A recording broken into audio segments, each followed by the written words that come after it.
Dear readers and followers, what a year this has been. There's so much for me to be thankful for, but there's also still a lot of work to do in the world.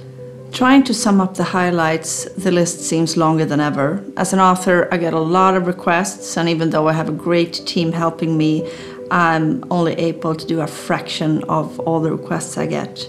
But one thing I couldn't resist was when I was asked to be a guest writer for Donald Duck and be on the cover. To be the first female well-known writer to be asked to write for such a classic comic series was an absolute honor. About time though, I think. The life of an author also contains a lot of interviews. This year I had the honor of being interviewed by one of the sharpest and best literary reporters when I released my latest children's book, Super Charlie and the Ghost Trap. The interviewer was my son Charlie, who is the role model for the character, and he's 9 years old, just as the book series.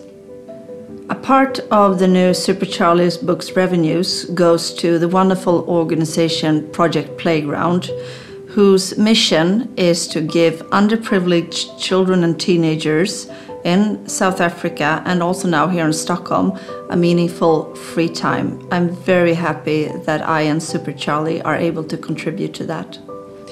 Let us stay in the sphere of literature for a moment. As you probably know, Sweden has this latest year gotten not so flattering attention for the scandals in the Swedish Academy. And it is also quite well known that my view on this is that no Nobel Prize in Literature should be awarded until the Academy's reputation is restored 100%. I know that many of you feel the same, and together we are a force to reckon with, something that the Nobel Foundation has become aware of, thanks to us. So go us.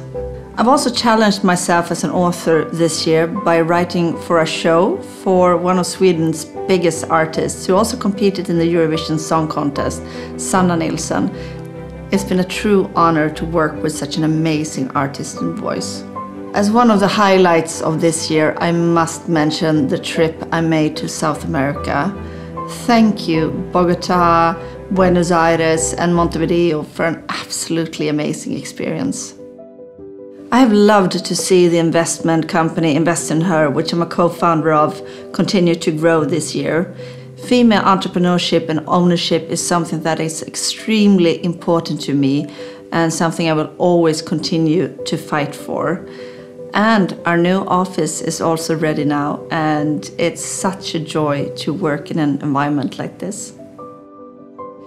Next year, the first book of my new series will finally be published. It's my first book that takes place outside of Fjällbacka, and you will meet the character Faye. She's not like any other character I've previously created, but she's been on my mind for a very long time, and it was time to give her a voice.